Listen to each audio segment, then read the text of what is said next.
Eldorado Contagem.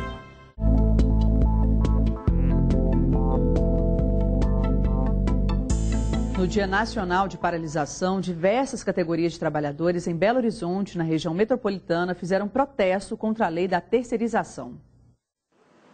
Por volta das 7 horas da manhã, de carro e com bandeiras, manifestantes chegavam à refinaria Gabriel Passos, em Betim, na região metropolitana.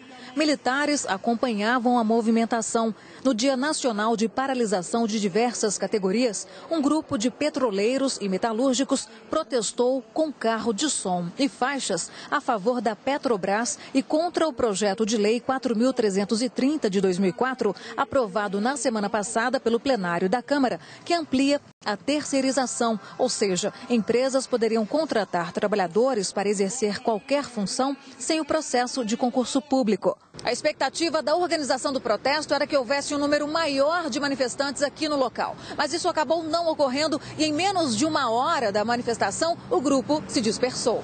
Também durante a manhã, só que no centro da capital, outro grupo, dessa vez de bancários, fez panfletagem na Praça 7. Infelizmente já não tem mais jeito, né? Já foi votado. Mas a gente chama atenção agora para o Senado, nós chamamos atenção para a Presidência da República.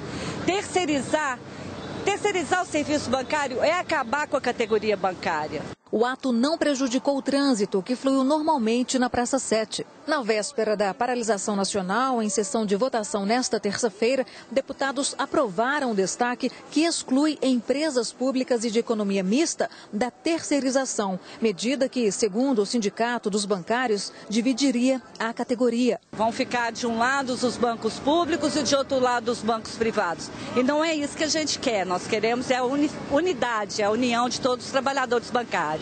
Caberá à presidente Dilma Rousseff vetar ou não a lei que regulamenta a terceirização após Congresso finalizar a votação.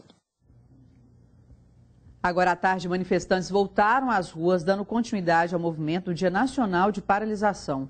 O protesto contra o projeto de lei sobre a terceirização prejudicou o trânsito na Avenida Afonso Pena, entre as avenidas Carandaí e Álvares Cabral. Cerca de 400 pessoas, entre bancários, professores e metalúrgicos, participaram do movimento.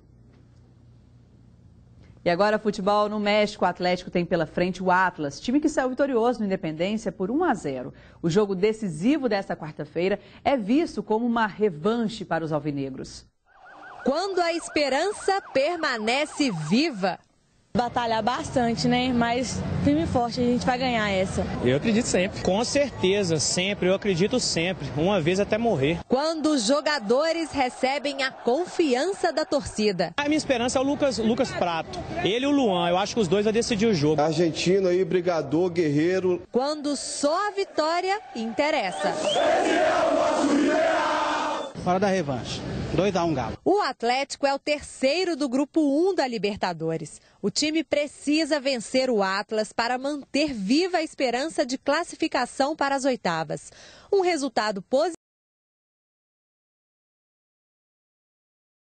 de si na última rodada. As lembranças do time mexicano não são boas. Na segunda rodada, o Atlético recebeu o Atlas no Independência e perdeu no finalzinho com o gol de Suárez. Por isso, jogadores e torcedores acreditam que agora é hora da revanche. A gente vive um momento diferente do que foi aquele. Naquele período a gente está mais forte. Mas enfrentar o adversário fora de casa será um desafio e tanto. Vai ser um jogo muito pegado, que eles vão catimbar bastante. A gente tem que ir bem focado, com paciência, que vamos conseguir o resultado. O momento é de superação. Uma situação que jogadores e torcida conhecem bem. Eu acredito!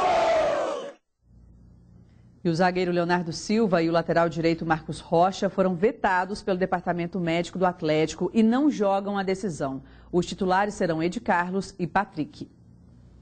Depois da derrota para o Huracan pela Libertadores, o Cruzeiro já está na capital e concentra as atenções para o clássico decisivo do fim de semana.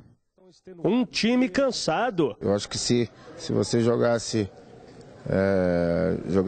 como a gente jogou domingo, e jogasse em casa, a Libertadores era uma coisa, a gente podia até descansar mais, pegamos uma viagem longa de 3 horas, né? Então acaba batendo no cansaço, ainda mais jogando domingo e terça. A delegação desembarcou no aeroporto de Confins por volta das 3h30 da manhã desta quarta-feira. A maioria dos jogadores não quis falar com a imprensa. Além do cansaço, a decepção de ter deixado a classificação, que viria com um empate, escapar momentaneamente. Um jogo em que a defesa, que ainda não havia sofrido gols na competição, simplesmente não funcionou. Agora, para conseguir a classificação sem depender de outros resultados, o Cruzeiro precisa vencer o Universitário Sucre na próxima semana. Um dos poucos jogadores que quiseram falar com os jornalistas, o goleiro Fábio, lamentou os 3-1 sofridos para o Huracan na Argentina. Acho que todo mundo sabe que é preciso aí na próxima partida aí dentro do Mineirão para concretizar a classificação. Mas antes de decidir a vaga na Libertadores, a Raposa tem outra disputa contra o maior rival. Inicialmente agendado para domingo, o clássico dentro de campo é a única preocupação dos jogadores. Os jogadores estão focados, independente do jogo ser sábado, domingo. Hoje o dia é de descanso, tempo de sobra para responder, por exemplo, as mensagens e navegar na internet, porque a partir de amanhã é trabalho duro. São 2 decisões, jornada que só acaba na próxima terça-feira. Em reunião realizada hoje, o esquema de policiamento, ingressos e arbitragem foram definidos para o clássico do fim de semana. A reunião durou cerca de 2 horas. Representantes de Atlético, Cruzeiro, Polícia Militar, Bombeiros e BH Trans acertaram os detalhes do clássico entre Galo e Raposa, marcado para domingo. Os 2 clubes escolheram árbitros de fora para apitar a partida. Também ficou definida a carga de ingressos para o time visitante.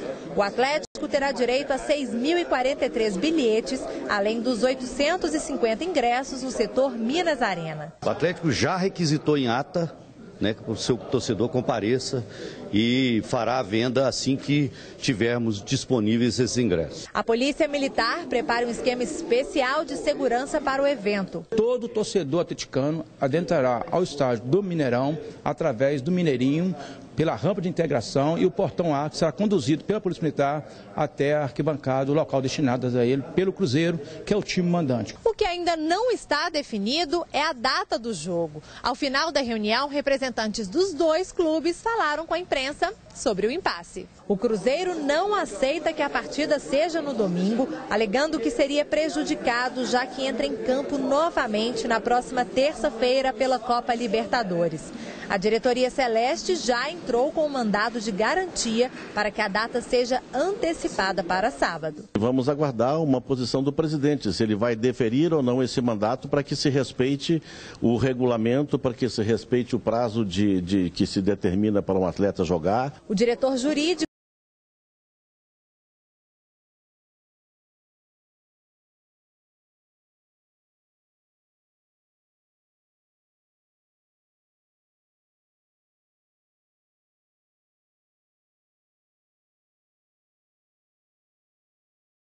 não precisa explicar por quê, estabelecer o horário e o dia. Ficou decidido e, portanto, o clássico será domingo. O presidente do Tribunal de Justiça Desportiva, Manuel de Souza Barros Neto, indeferiu o pedido do Cruzeiro para que o clássico fosse antecipado para sábado. Segundo o gerente de futebol do Clube Celeste, Valdir Barbosa, por não haver tempo hábil, o clube não vai recorrer ao Superior Tribunal de Justiça Desportiva. O governador Fernando Pimentel recebeu hoje os atletas da comissão técnica e dirigentes do Sada Cruzeiro, tricampeões da Superliga Masculina de Vôlei.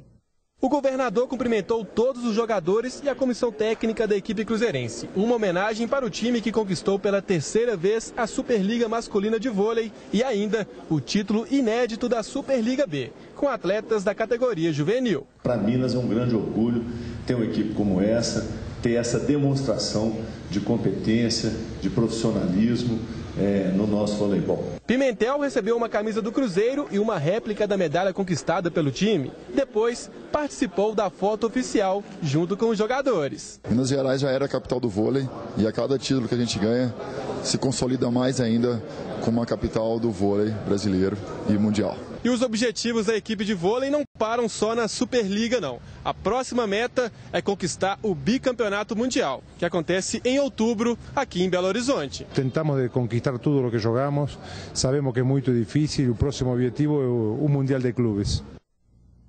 E devem conseguir, né? Eu fico por aqui agradecendo a sua companhia. Tenha uma boa noite e a gente se vê amanhã, hein? Tchauzinho.